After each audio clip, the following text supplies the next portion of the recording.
Kikao na wenzetu wa Yanga African Sports Club.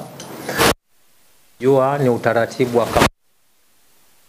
bodi kuweza kukutana na kubwa akiwemo vilabu. Kwa hiyo tulikuwa na hicho kikao. Leo tulikuwa na hicho kikao. Itakumbukwa kwamba bodi ya ligi kuu Tanzania ni chombo cha vilabu. Na pale wenye chombo chao wanapokutana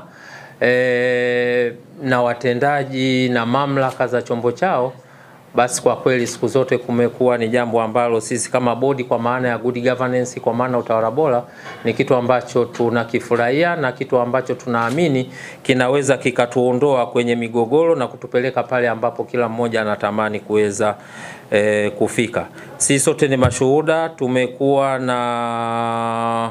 kumekuwa na sintofahamu kubwa katika mchezo namba 184, mchezo baina ya Yanga na Simba ambao tuliwailisha pale tarehe 8 nafikiri Machi. Na tangu tulivyowailisha kumekuwa na mambo mengi yamepita hapa katikati. Mara baada ya kuwailisha tulipokea malalamiko kutoka kwa wenzetu wa Yanga wakijaribu kuomba bodi ya ligi kuu kupitia kamati yake ya usimamizi na uendeshaji iweze kuona namna gani nzuri ambavyo inaweza kuwapatia pointi 3, lakini pia kulikuwa na malalamiko mengine ambayo waliainisha katika barua yao. Bodi likaa ikaweza kuwajibu, na baada ya kumaliza kuwajibu kupokea, wenzetu wa Yanga kuridhika na majibu ya bodi. Kwa hiyo ikapelekea kwenda kupeleka malalamiko yao katika chombo cha juu na cha mwisho cha masuala haya ya usuluhishi wa mambo ya michezo, ambacho kimepewa dhamana na shirikisho la mpira wa miguu duniani. Sisi sote ni mashuhuda. Baada ya shauri kupelekwa kasi walikaa wakalifanyia maamuzi, na baada ya kufanyia maamuzi vilabu vyote vilijulishwa, bodi tulijulishwa, shirikisho la mpira wa miguu tulijulishwa, na baada ya kupokea hiyo taarifa tulikuwa na wajibu sasa wa kueleza umma ni kitu gani ambacho wenzetu wa kasi wameweza kuamua. Kwa hiyo baada ya yale maamuzi sisi tuliamini kwamba kila kitu kimefika mwisho, na kwa mujibu wa utaratibu wa masuala ya mpira, kwa mujibu wa kanuni zetu tulizokuwa nazo zinatambua kwamba pale kunapotokea mgogoro wowote unaohusisha masuala haya ya michezo ya ligi, unaohusisha ligi, basi chombo cha mwisho chenye maamuzi ni kasi. Lakini ukienda kwenye katiba pia shirikisho la mpira wa miguu nayo inatambua hivyo. Ukienda kwenye governing regulation ya bodi ya ligi kuu ambacho ni chombo cha vilabu, ambapo wenye chombo chao ni vilabu, pia inazungumzia hayo mazingira. Pale itakapotokea sintofahamu, mgogoro wote ambao umetokea katika mchezo wa ligi, basi chombo ambacho kimepewa dhamana cha mwisho kabisa cha kufanya maamuzi kwa mujibu wa katiba ya shirikisho la mpira wa miguu duniani ni FIFA. Lakini pia hata katiba ya vilabu vyenyewe hivi ambavyo vinashiriki ligi zetu zote 3 ambazo tunazisimamia, pamoja na zile ligi za kule chini, kwa maana ligi za wilaya, ligi za mikoa, zote lazima katiba za kila timu lazima ziseme kwamba itakapotokea mgogoro wowote unaohusisha masuala ya michezo, kwa maana ya ligi na vitu vya aina hiyo, basi chombo cha mwisho kitakachokuwa na mandate ya kumaliza huo mgogoro ni kasi.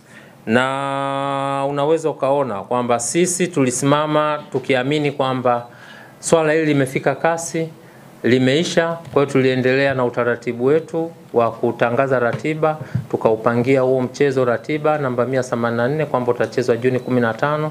Lakini bado pia kuliendelea na sintofahamu nyingi, sisi sote ni mashuhuda. Katika busara ya kawaida, kama nilivyotangulia kusema kwamba bodi ya ligi kuu Tanzania ni chombo cha vilabu, kwa hiyo kina wajibu pale mwenye chombo chake anapoonyesha kulalamika ama anapoonyesha kutokutendewa haki, basi tuna wajibu wa kuona namna gani ambaye tunakutana naye tunazungumza na vitu vya aina hii. Kwa hiyo tosha kusema kwamba katika kutekeleza haya ambayo nimetangulia kuyazungumza, leo tulikuwa na kikao na wenzetu wa Yanga kama ambavyo nilivyosema, na msingi wake mkubwa ni kuona namna gani ambavyo tunatoka katika hii sintofahamu iliyojitokeza tangu huo mwezi wa 3. Tumekuwa na kikao kizuri, ni declare interest kwamba tumekuwa na kikao kizuri. Ni aina ya vikao, ni aina ya transparency ambayo kama vyombo, kama bodi, kama vilabu ndio aina ndio platform pekee kwamba kunatokea tatizo, mnaandikiana barua, mnakutana, mnajadili mambo yenu kwa pamoja, and then mnatengeneza mwelekeo ili muweze kutoka hapo mlipofika. Kwa hiyo kwenye kikao chetu wenzetu wamekuja na mambo manne. Wenzetu wamekuja na mambo manne ambayo sisi kama bodi, kama secretariat tuna wajibu ya kupokea na kuyachakata. Sio kupokea tu, tunapokea na kuyachakata, na yale ambayo mnaona kwamba yako ndani ya skopu ya bodi ya ligi kuu kwa maana kuyafanyia maamuzi, basi tunayafanyia maamuzi. Kwa yale ambayo tutaona kwamba yako nje ya uwezo wetu, basi tutapeleka kwenye mamlaka husika ili yaweze kufanyiwa kazi na yafanyiwe maamuzi pia. Kwa hiyo kwenye mambo manne, jambo la kwanza ambalo tumepokea kutoka kwa wenzetu baada ya majadiliano marefu, azimio la kwanza ni kuvunjwa kwa kamati ya usimamizi na uendeshaji ya bodi ya ligi kuu. Sisi sote ni mashuhuda, kila baada ya mizunguko kuna kamati ambayo ipo kwa mujibu wa kanuni tulizojiwekea. Ukisoma governing regulation ambayo hii ina govern utendaji wa kila siku wa bodi, unaweza ukaona kwamba imetaja kwamba kutakuwa na kamati ambayo imekasimiwa madaraka kwa ajili ya kusimamia na kuendesha ligi. Lakini ukienda kwenye kanuni pia imezungumzwa. Kwa hiyo hilo lilikuwa ni ombi lao ama takwa lao ambalo wameliwasilisha leo. Jambo la pili ni kujiuzulu kwa afisa mtendaji mkuu. Jambo la tatu kujiuzulu kwa katibu mkuu wa shirikisho la mpira wa miguu Tanzania, na jambo la nne ni kuona kwamba bodi ya ligi kuu Tanzania inakuwa huru, kwa maana inakuwa inakuwa chombo huru, inakuwa legal entity. Itoshe kusema kwamba secretariat pamoja na uongozi wa bodi ya ligi kuu Tanzania, kwa sababu kwenye kikao alikuwepo mwenyekiti wa bodi, alikuwepo makamu mwenyekiti wa bodi, alikuwepo mjumbe wa management committee ambayo imekasimiwa madaraka na mkutano mkuu kuweza kusimamia utendaji wa kila siku wa bodi ya ligi kuu. Tumepokea.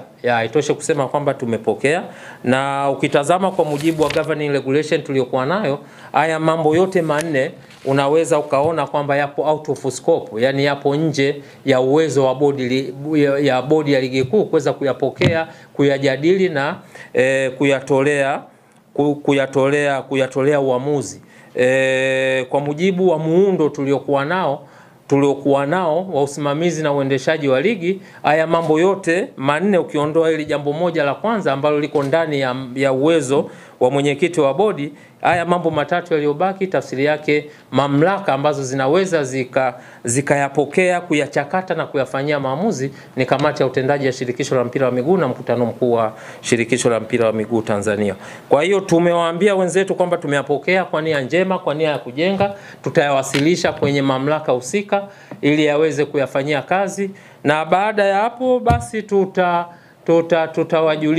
tutawajulisha kama ambavyo tulivyokutana leo na kujadili mambo yetu ya msingi. Kwa hiyo kwa ufupi sana, hayo ndio mambo ambayo tuliyajadili leo, na kama nilivyotangulia kusema kwamba sisi kwa haya waliyoleta, wajibu wetu ni kuyapokea kwa sababu hatuna mandate nayo, yako nje ya uwezo wetu. Kwa hiyo kamati, bodi kwa maana ya secretariat, sasa tuna wajibu wa kuziandikia mamlaka zinazohusika kwa ajili ya kuyasilisha, kuyajadili na kuyafanyia maamuzi. Naomba kuwasilisha.